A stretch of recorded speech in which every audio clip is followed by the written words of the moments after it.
Well, welcome to the Bible Study Hour. My name is Daniel Martin. If I've not met you before, I'm one of the elders here at Redeemer. A couple of quick notes before we dive in and continue on with this Tower of Babel and our introduction to Abraham. As you may or may not be aware, we are currently in the midst, as the Missouri Synod, of the election cycle for the next president of the Missouri Synod.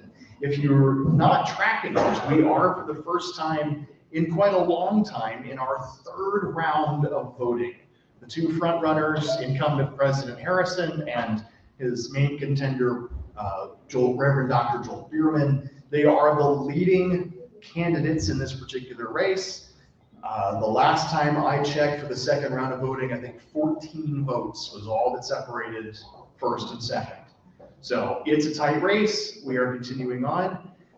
So you are aware, both Pastor Koenig and Tim Dunn, our congregational president, are our voting members of this congregation. To my knowledge, both have placed their votes for the third round already. I want to highlight them specifically so that you are aware of who our voting members are, if you have any questions or input for them on that particular matter. Okay, any questions there before I move on? Just pray God's will on this. Yes, continue to pray for the entire process. Again, third round, it's rather unusual that it's gone this long. In times past, it's been pretty clear cut, usually in the first round, always by the second. Well, if there was a majority, apparently a simple majority is not the win. No, simple majority is the win. So how it works is that a candidate must achieve a simple majority of all votes. So 51% or 50 plus 1. You said one that was 14 votes. Right. So at the last tally, percentage-wise, President Harrison had, I believe, 46.3% of the vote as the frontrunner. Joel Bierman, Reverend Dr. Bierman, had 46%.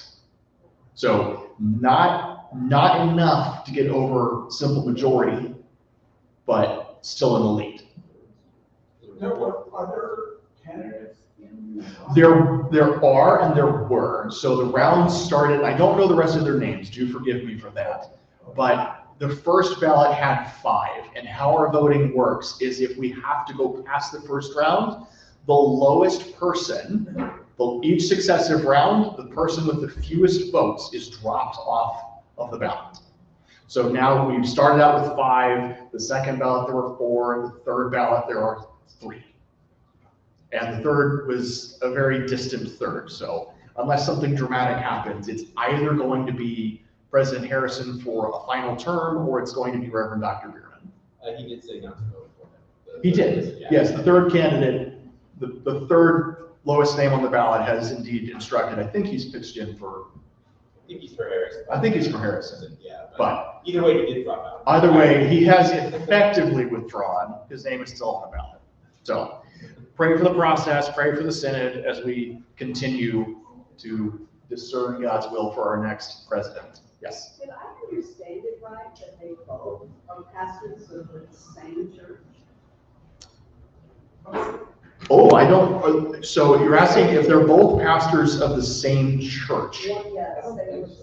Bierman Bierman- used to be at Webster Gardens. Right, and he was encouraged by his congregation to actually pursue his doctorate, which is why he's been at the seminary for a long time. That's why he's Reverend Dr. Bierman. He's been teaching at the seminary for quite a long time. I'm not sure what he's up to these days, if he's still a seminarian, but yes.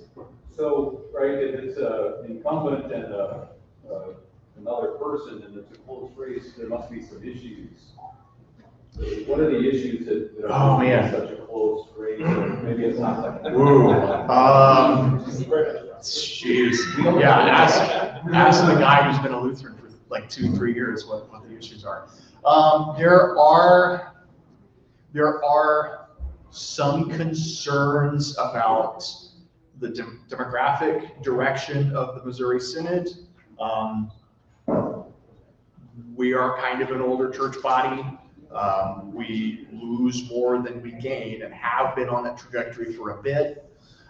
There's some notion, some unction that fresh leadership might help change that.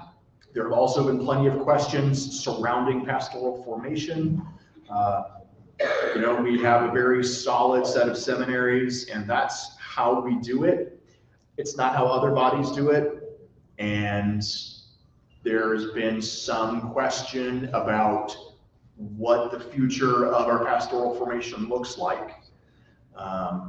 There are some who are looking to embrace kind of a future-looking, if you will, without giving it any positive or negative moral weight, kind of embracing the technologies available to us at the time. And there are those who look more strongly at, no, this is how we have formed our pastors. It works. God provides. We need to trust in God for this.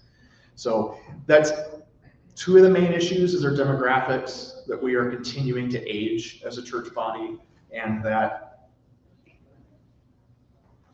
is what we're doing with regard to pastoral formation the right thing to do. So those are two of the issues. There's more to be said, but those are the two main issues that I'm aware of. Someone else might, with more knowledge, be able to correct me on some of that. Okay. Any other questions? Those are good questions. Dan, do we know how the people that are voting for our congregation are voting? Do we know how the people who are voting for our congregation are voting? I do not know, but I do believe we can ask. So I think, I don't know. I don't know for sure. I believe Pastor Koenig or Tim would tell you, but I don't know, and I don't want to guess because I don't want to get misinformation out there. I think should have the votes private, but again, you can ask people. Yeah. Yeah, generally speaking, the votes are private, but Pastor Kennedy's made it clear that he's willing to talk about it with anyone who wants to. So, and if he comes out after this service, if it's not too long, maybe we can bombard him with questions. Okay. They are indeed, yeah. So Tim and Pastor Koenig, Tim as congregational president, and then Pastor Koenig as senior pastor of the church. They are our representatives from, I don't know if the lay side is the right way to say that, but laity, and then from the pastoral side. Yeah. They should, yeah. I would reckon that if we asked, I'm sure that they would tell us. And if we had any concerns about one candidate or the other, I'm sure they would also take that into consideration. I don't think this vote's going to go past round 3. I think we're going to have a new synodical president after this round of voting, be it the incumbent President Harrison for one last term, or if it's Dr. Bierman for his first term. I expect that there should be a conclusion to the voting on, I think it's Monday is when the votes are done. Tuesday. That's what we'll do.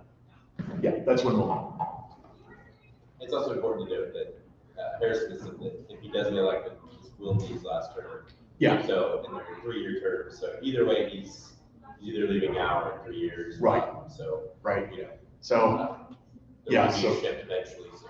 yes, there'll be a shift in leadership either this time or next, just depending on how things happen, because President Harrison announced that this 3-year term, if he was to win it, would be his last, because he's been in the office for 16 years now.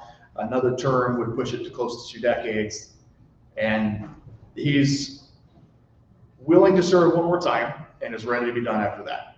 I think there's a lot of things that he'd like to see done under his tenure that one more term would allow him to do, including some, as he's mentioned, dialogues with like the Wells and other Lutheran groups. But he did say before this election season that this would be his last. Okay. I think no matter who gets elected, they're both good. Yeah, Good men. right. It's either way, we are in good, capable hands. The Lord has provided two very good servants for this particular office. Whoever it is that ends up winning. Okay. All right, hearing no further questions. I'm actually going to touch back briefly on last week before jumping into the story and Bible readings this week. So last week we touched on, as a kind of a minor topic, the Nephilim, fun topic, and the study guide that we're going through the book of Genesis takes a naturalistic view of the Nephilim. I got Pastor Koenig's approval for all this. I presented it that way because that's what the material has. I take a different view on the origins of the Nephilim, and perfectly orthodox if you take a different view on the Nephilim. Okay? Now, we're not going to talk about it because we could talk about the Nephilim for a long time. And to that, 3 hours of video content from confessional Lutherans alone were released this past Monday. It was a 2.5-hour episode of the On the Line podcast.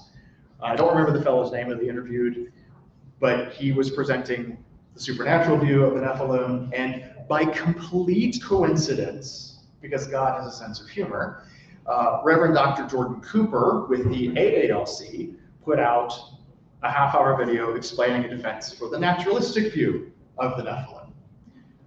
And those are just 2 videos in 1 week. If you were to look at books and other podcasts and other articles and such, you could spend probably years digesting everything that has ever been said about the Nephilim one way or the other.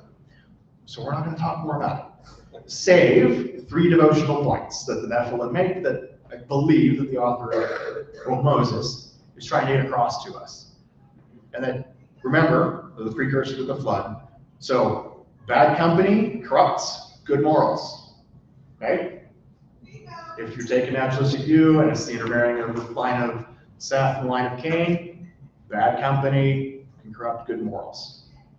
Second devotional point, if you are an unmarried Christian, or you know an unmarried Christian, the biblical wisdom is to not marry an unbeliever. It is better to remain unmarried than to marry an unbeliever. That is the biblical wisdom. If it's unbelievers who are already married and one converts, that's a very different situation, and it's touched on at length throughout, particularly 1 Corinthians, but it's in other places as well. And then finally, don't mess with the demonic.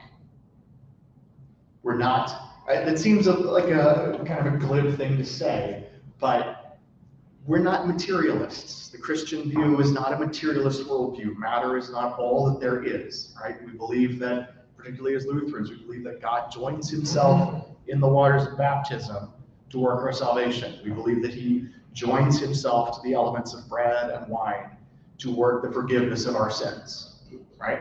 We don't believe in a purely materialistic worldview.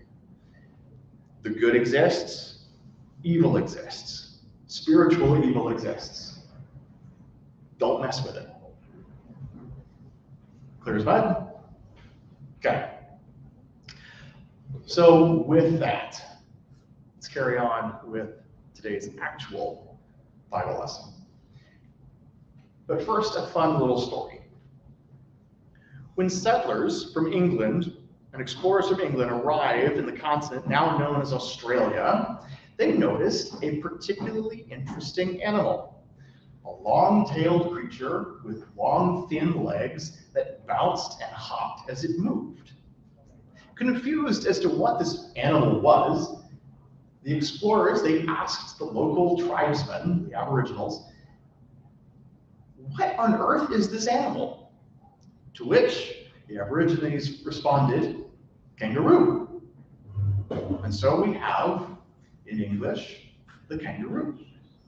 We all know what a kangaroo is, right? Well, kangaroo in the the Aboriginal language means, I can't understand you.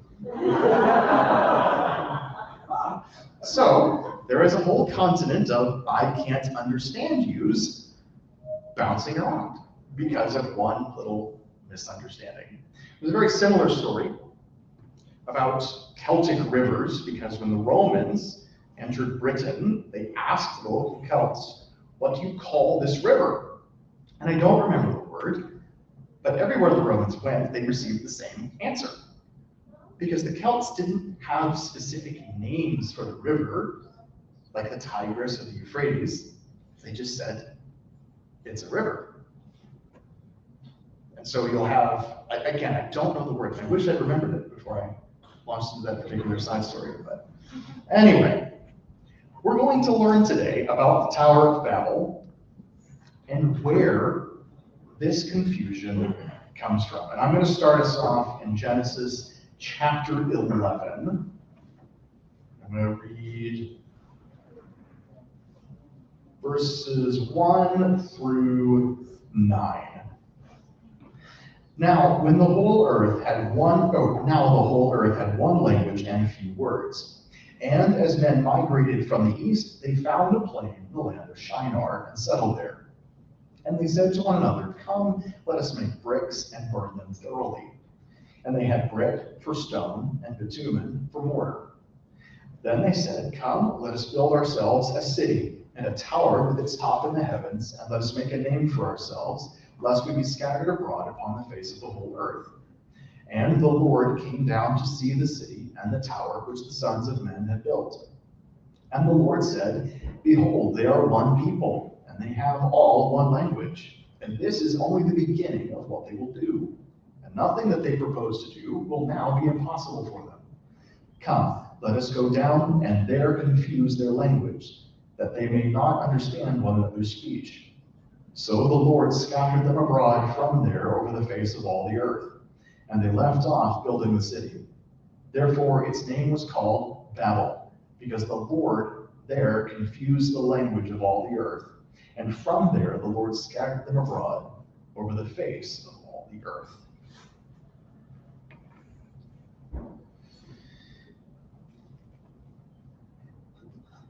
Have you ever traveled in a foreign country or listened to a radio or TV broadcast in a foreign language? It can be fun when others smile and clearly enjoy our first efforts to speak their native tongue. It can also be frustrating when you think you've ordered ice cream and the waiter brings you mashed potatoes instead. We tend to take language for granted until we find ourselves in a setting where our language is the foreign language. The first 11 chapters of Genesis highlight the importance of language in God's created order. In Genesis 1, God calls everything into existence by simply speaking. He repeatedly pronounces that creation is good. The bright light that language can cast over all creation is capsulized in God's blessing, spoken over man and woman, over Noah and his family, and over the line of Shem.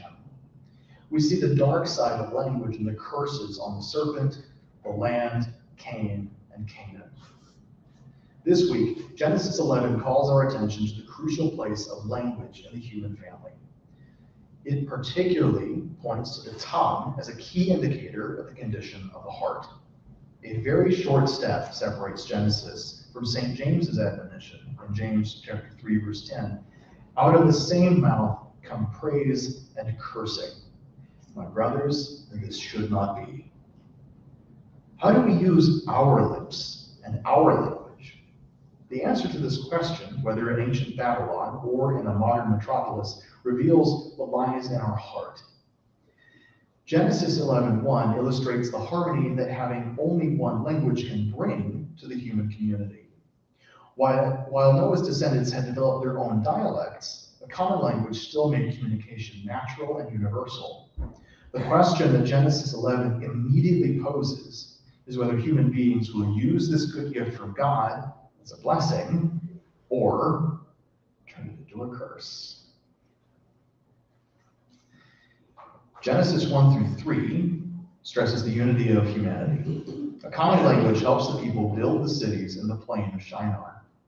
a reference to improved technical skills, brick for stone, bitumen for mortar, or tar for mortar, suggests some interesting archaeological associations. The archaeologist's spade has uncovered in the ancient Sumerian city of Ur a sprawling complex of temple buildings dating from approximately 2500 BC. We know that Ur was the home of Abram's family, as we'll see in Genesis chapter 11, verse 31. Local pride in this complex, if I could read this one, my goodness, clearly shows in its massive temple tower. The expansive structure, known as a ziggurat, was expertly designed and skillfully built. It rose some 6 stories over the plain of Shinar, the very place where Genesis 11 locates these events. While there isn't enough evidence to suggest that this structure they found in Ur is related to the one described in Genesis 11, its advanced technology and comparable features are evident. Refinements in the process of making bricks had made it possible to build on grander scales than ever before. Another significant feature uncovered by archaeologists is the central place of the tower, or ziggurat, played in the religious and public life of ancient Sumer. The Great Tower was thought to be a direct route to the home of the gods. These tower and temple complexes became the hubs around which all of life in Sumer revolved. Records for food and beverage provision from this early date indicate that in one such complex, it had no fewer than 1,200 people in its immediate service. A farmer in the fields of ancient Sumer could look to the city and see the ziggurat of their moon god Nana as far as 20 miles away. Its height and its size dominated the plain of Shinar. So the cultural and social settings of Genesis 11 is consistent with our earliest recoverable evidence concerning the world's oldest civilization at ancient Sumer.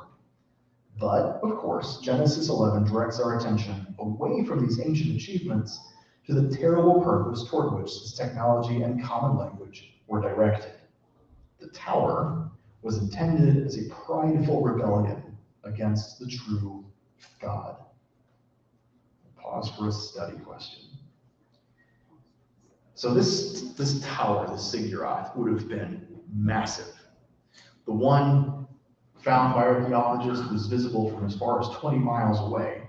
The one at Babel would likely have been larger, or had been planned to be larger.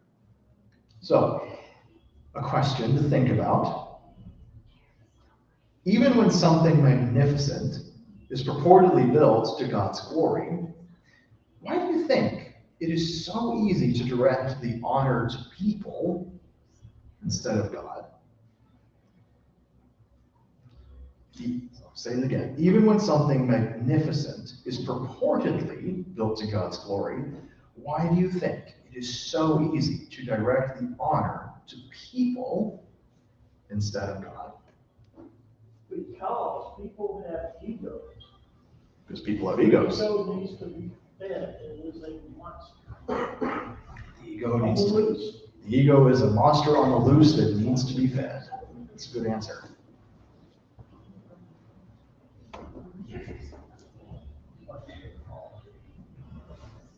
Yes? You can see the people doing the work. Yeah, you can see the people doing the See work. God.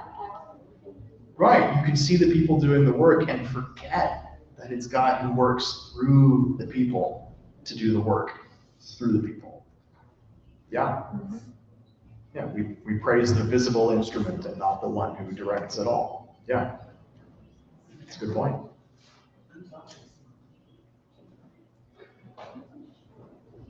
Okay. Another question. Thinking back on the command to Noah and his family as they come out of the ark in Genesis chapter 9, verse 1, how do the last few words in Genesis 11, verse 4, constitute a willful act of disobedience to God's command? Read that again.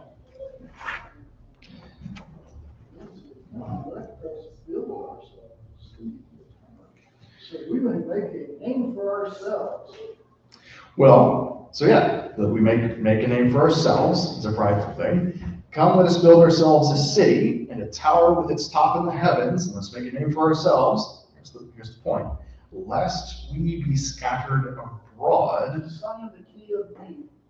What's that? The song in the key of me. Sung in the key of me, indeed.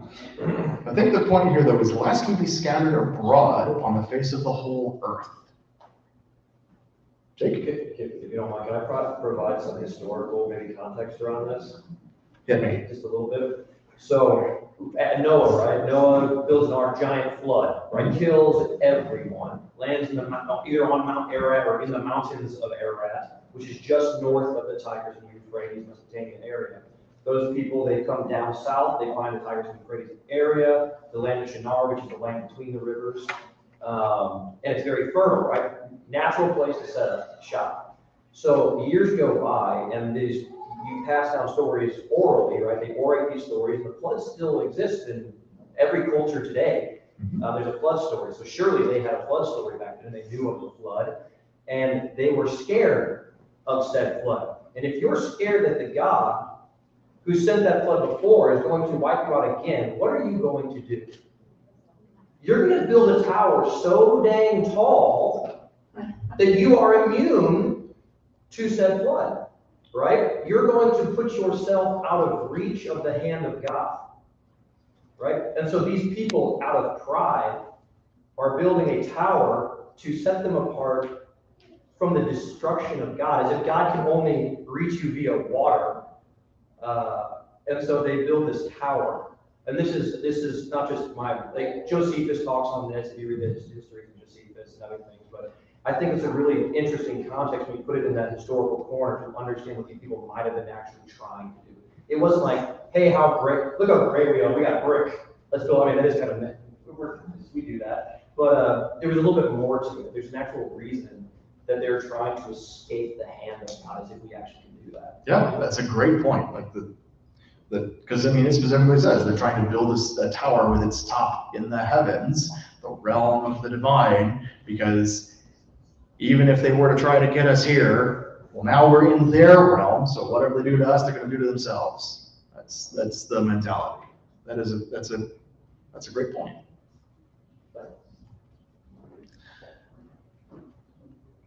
Something of note is it was a constituted action, so that would imply that it was planned, thought out. There was a legal element, so the people would have been like a better word is like a combination of agency and conspiracy for them to realize their situation and then plan and process financially and otherwise to gather these materials. So it was kind of an act of equity in that way. Yeah, it's not something that was done overnight for sure, and there was plenty of thought that went into this. I think the main thing that I was driving at. You're good, Matt. Was it where in verse or chapter 9 God says multiply and fill the earth?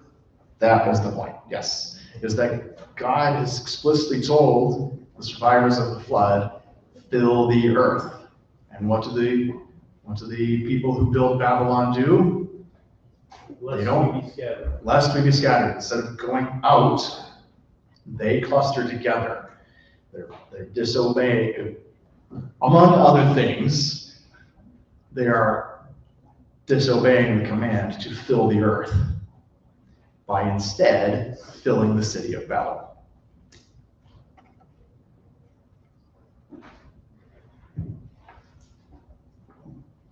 Okay. Carrying on. The parallels with Genesis 3 are very close. In Genesis 3, verse 5, the serpent had promised Adam and Eve that they would be like God. In Genesis 11, verse 4, the people sought to build a city with a tower that reaches to the heavens. In ancient times, the heavens were identified with God's being and presence. Just as Adam and Eve reached for the forbidden fruit, so now their descendants reached up toward the heavens. The pride of Earth's first parents is now reflected in the pride of a whole generation of their children. The word Babel summarizes this episode. In the ancient Akkadian language spoken in Babylon, Babel, or Akkad, something very similar sounding, means gateway to a god. In Hebrew, the same basic word means to confuse. When people sought to enter the divine realm through a gateway of their own construction, there was nothing divine about the consequences. Complete and utter confusion resulted. No longer could people understand one another. Just as God had separated Adam and Eve from the Garden of Eden, so now humanity is scattered across the face of the earth. What God had given, a good garden and a common language, were now both lost. To live in a peaceful community where mutual understanding prevailed would now be more difficult. The language barrier would join other obstacles separating human beings into conflicting camps. This event simply and truthfully explains the mysterious origin of distinct languages on Earth, a mystery that still puzzles anthropologists today. Another question. So we have here the confusing of the languages. If someone has Zephaniah chapter 3, verse 9, what will God do one day, according to the promises made through the prophet?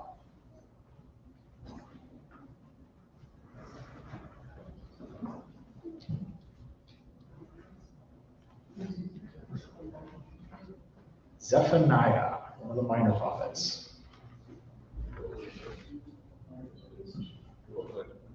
Chapter 3, verse 9. Then I will purify the lips of the peoples, that all of them may call on the name of the Lord, and serve him shoulder to shoulder. Then I will purify the lips of those, say it again. Then I will purify the lips of the peoples, that all of them may call on the name of the Lord, and serve him shoulder to shoulder. Okay. So there is a cleansing of the lips that's promised. Others, I think, rendered a little bit more closely to an implication of a common tongue, a common language once again being held. Now, we're in a long season of the church calendar. I'm not going to say its name because it's the answer. What event in the New Testament is a foretaste of this promise of once again being united in language?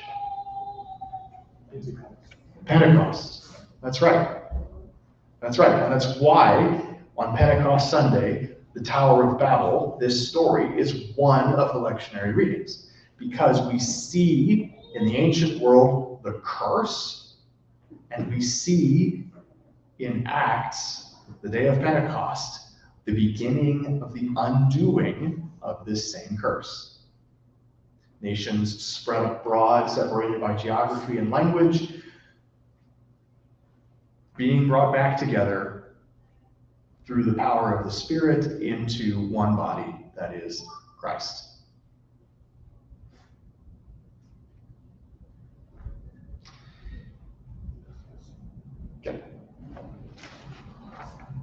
Okay. Any thoughts on that before I keep going? No? Okay. Continuing on. The conspiracy hatched against God in Genesis 11 brought separation from God and from others. Here again, we see the pattern of Genesis 3 repeated. Sin brings separation, separation from God and separation from fellow human beings.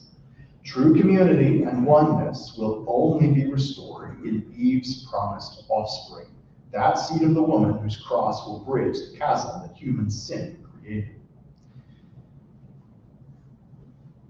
Continuing from there, Genesis chapter 11, verses 10 to 32 focuses our attention on this fact.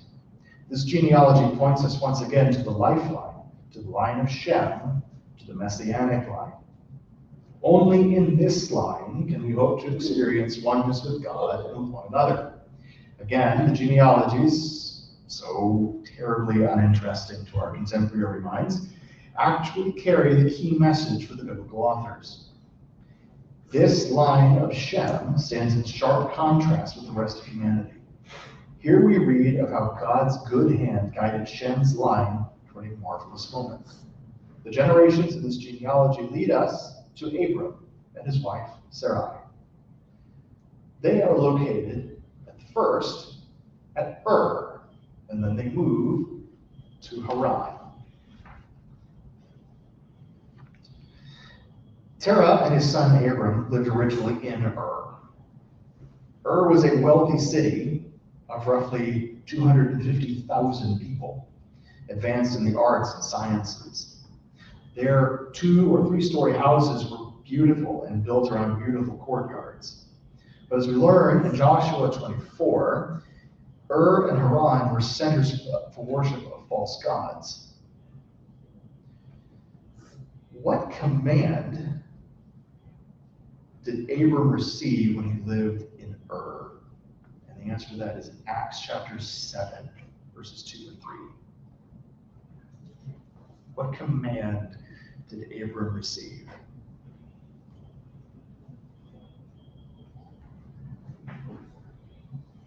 Again. In Genesis 12, it says, leave this land, go somewhere else. But I'll tell you where it is. Yeah. It is. No. Leave this land. I'll take you to this place. Yeah. I want you to be. Leave this land. I'm not telling you where it is just yet, but leave. Yeah. It's repeated in the defense of St. Stephen. Where's verse 2? Brethren and fathers, hear me. The God of glory appeared to our father Abraham when he was in Mesopotamia, before he lived in Haran, and said to him, depart from your land and from your kindred, and go into the land which I will show you. So yeah, he was called out. He was called out to leave his home. Called out to leave and go for a land that he didn't know. It wasn't the land of his ancestors. What does this tell you about what was in Abram's heart and mind during this early walk with the Lord? That he obeyed this command to get up and leave.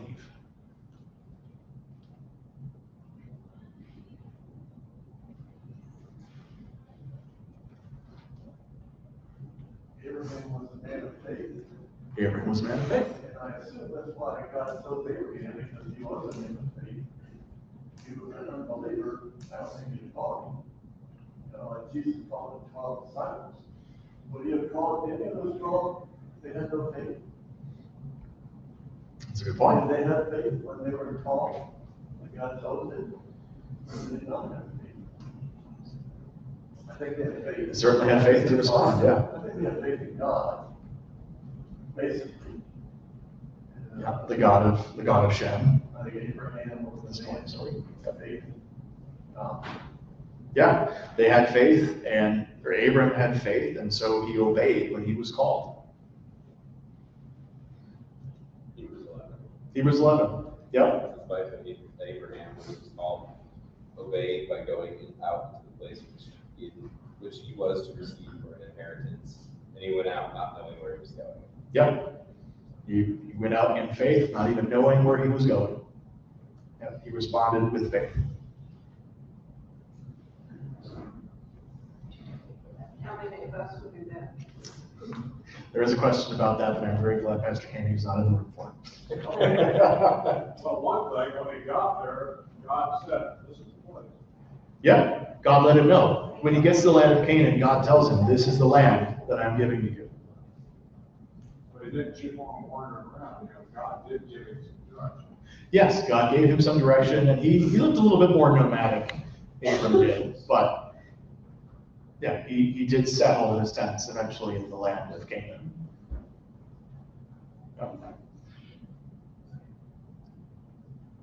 All this movement through many generations and across the many miles of major trade routes from Ur to Haran brings us to one of the key moments in all of biblical history, Lord comes to Abram with a command. Leave your country, your people, and your father's household, and go to the land I will show you. This command may not impress us as particularly difficult. We are accustomed to children departing for college and for careers in far-off places. In Abram's world, that impression would have been very different. The only social unit that really mattered was the extended family.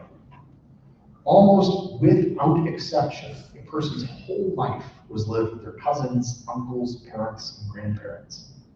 All that was needed for life, food, protection, and so on, was tied to family. And yet, God urges Abram to leave such security for a land I will show you. Then the Lord connects his command to a series of promises. I will make you into a great nation. I will bless you. I will make your name great. I will bless those who bless you, and whoever curses you, I will curse. What is remarkable is that Abraham responds immediately. Genesis 12, verse 4 tells us, so Abram left, as the Lord had told him. Abram travels to Canaan. There the Lord appears to him with another promise. This land will belong to Abram's children. Abram responds in spontaneous worship. Both in his going and in his giving of thanks, Abram displays complete trust in the Lord's promise.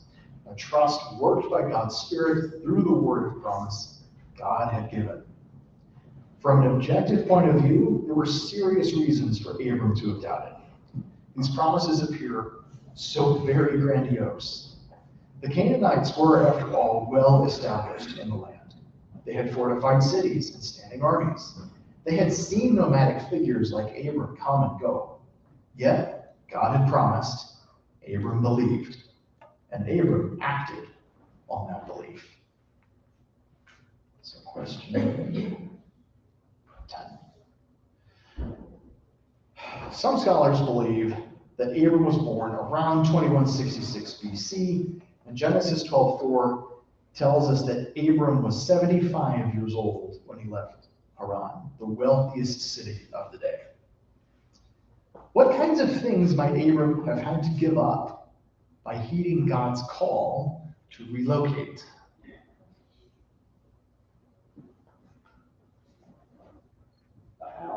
The house. Yeah. The assurances of his father's house. The land. Yeah. Whatever wealth and comforts were. He did take Lot with him. Oh, John was ready for that one. John, yeah, you didn't hear it. It was a beautiful pun. Abram took Lot with him because that was his lot in life. Lot wasn't too smart. Yeah, a lot gets mixed up with a bad crowd. We'll probably learn about that in subsequent weeks. But yeah, Abram, it's the wealthiest city of the ancient world, and Abram leaves it. There's a degree of earthly security to being around such wealth, right? There's doubtless food aplenty to support a city of that size, and with wealth comes appetite, and so there would have been more than enough to go around. Comforts of family, right? In the ancient world, family was everything.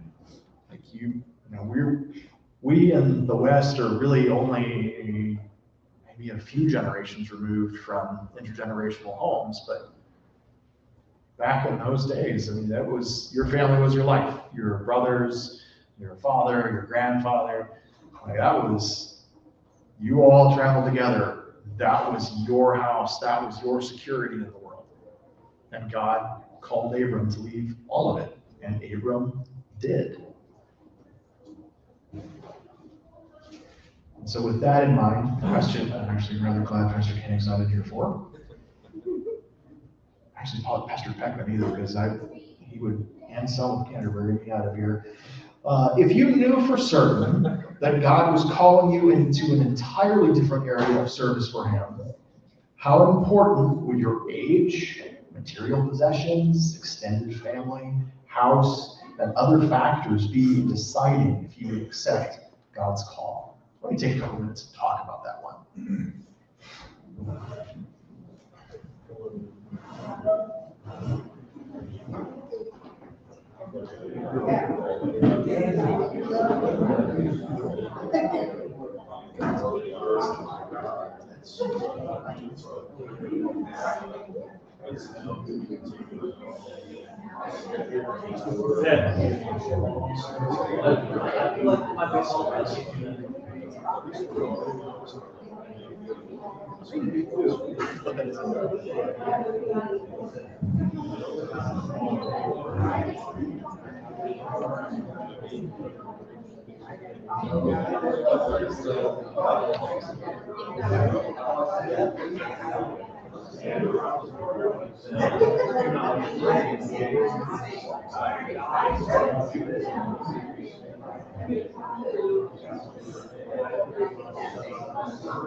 Just give it another minute and we'll round it for some answers.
I hear plenty of chat. This is a good question. So let's hear some answers to this question.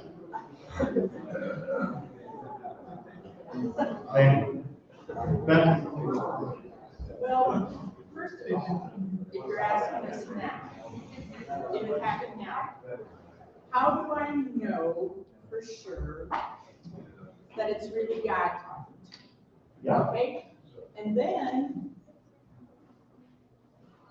because, you hear people say, oh, God spoke to me and he said to do this. If I knew without a shadow of a doubt it was God speaking to me, yes, I'd just pack it and go. But it's like I said to Bushnell, if I came here and I said, God told me to do this, would you come with me? Butch said, no, you're on your own. And, Elvis said, well, what do I pack? Where are we going? So it's like, how do you know, how did he know it was really God speaking to him? Yeah. Because a lot of people say, God told me this, God told me that. Yeah, it's true. There are a lot of people who today, like, God got me to do this, or God told me to do that. I knew one family that didn't end well, but they said that God had told them to go become tomato farmers in North Dakota. It didn't go very well. So people say that if you say, God told me to do this, that God is going to bless whatever you do. If you say, I think you're telling me to do this, and I'm going to do this, and God's going to bless it. if I truly thought it was God, yes, I would do it, but. Yeah, if you knew, if you could know for sure. If God wrote me and left me a note on my kitchen table. If you could have, yeah. And I know that nobody else did. So we have Gideon's fleece and we have Becky's Post-it note. There we go. Anyone else? Karen? I think that in your question that you asked, I think some of it depends on our age, on our circumstances. Like, is it a single person going out on their own, or is it like in the case of Abraham and Sarah, they go out as a pair, no children, so they're leaving their family behind, so maybe they're more willing to follow that because they don't have kids, but if they had a whole family, maybe 9 kids, they might be going, that might be a lot to leave our community family that can help take care of and support us. So I think that the circumstances might be an influence on how willing we are to follow. Yeah, with for sure. Circumstances can certainly impact what, how we respond. Yeah, because there are, I mean, like Abram doubtless had very real material considerations in mind. Because he didn't, to your point, he didn't have children, but he was getting up there in years and he didn't have anyone else. His line, the line of his father would likely have proceeded through his nephew Lot. And so as heir of the house, Lot would have been the one responsible for the family as a whole. And so there is some attachment there with taking Lot along. But yeah, there are certainly considerations that make us maybe not as faithful as Becky over here if we know for sure that it's not telling us to do it. Yeah, if I find a Post-it note on my fridge tomorrow morning, I'm gonna panic just a little bit. It wasn't me. It wasn't me. I haven't told you my garage code, so I know it won't be you. So yeah, like there are certainly material considerations that come into play in the life of the person. And the question of how do I know? How do I know? And those are good questions that we don't have a whole lot of time for. So I'm going to tidy this up and tie it off real quick. We are commended to model Abraham's faith again and again in Scripture, right? We are called children of Abraham if we believe and are Christ's, right? We are children of promise in Christ. And Abraham indeed is a blessing to many. He is a blessing to the nations of the world because he, in faith, responded to the call of God. However, he's still human. At the same time, we need to remember that Abram still comes from Adam's line. We see his faith in one moment and his frailty immediately in the next. By faith, Abram was prepared to leave everything for God's promise, but in doubt, Abram acted on his fear that God would not or could not provide. Traveling down to Egypt, Abram's fear is focused on Sarai. Perhaps the Egyptians will kill him to lay hold of his beautiful wife. From a human point of view, that was a well-founded fear. Ancient kings would commonly kill a husband and add a particularly beautiful woman to their harem. This search for beauty is demonstrated by the quickness with which the Egyptians report Sarai's beauty to Pharaoh and take her to his palace. Rather than trusting his family to God's protecting hand, as he had done in traveling from Haran to Canaan, Abram fashions a falsehood. He instructs Sarai to say that she is his sister and to disguise the fact that she is his wife. This lie leads to a crisis. Pharaoh and his household are afflicted with serious diseases. God directly intervenes so that Sarai might be spared and the lifeline that will lead to the world's Savior can continue. Pharaoh restores Sarai to Abram and sends Abram away. Don't miss God's grace in this. Even when Abram's sin threatens disaster by raising questions about who is the child of Sarai, God sets things right. God's grace is greater than Abram's doubt. God's sure promise will carry Abram's family through its failures. We certainly experience this same mix of faith and fear. Doesn't our faith shine brightly at one moment, only to flicker in the winds of doubt in the next? But as with Abram, God's grace reaches out to us. God keeps his promise to us. In Abram's line comes that display of God's love that would redeem our language and our lives. In Christ, our faith is secure. We are by faith the children of Abram. In Abram's seed, the confusion of Babel is replaced by a clearly stated promise. All the peoples on earth will be blessed through you. Pentecost pictures the consequences of such a blessing. Earth's many languages unite in praise and adoration of Abram's living and saving seed. Not prideful rebellion, but grateful praise is the language that Abram's seed, the world's Messiah, has brought into our lives. In him, through whom alone all blessings come, we have reason to use our lips and language for the splendid purpose of reunion with God and with one another. In Christ, such unity is already ours. Are there any closing questions or thoughts? Kevin? Next week, what are we going to be talking about? I think it's Genesis 14 through 16, and you won't have me, it will be Mr. Labrie. Okay. And I didn't really get to touch on Lot. Obviously, I didn't have time on that, but hey, I didn't have a lot of time. It's such an easy name to make a fun with. All right, well, if there are no further questions, thank you for joining us this morning in Bible study. Go in peace, serve the Lord. God be with you all.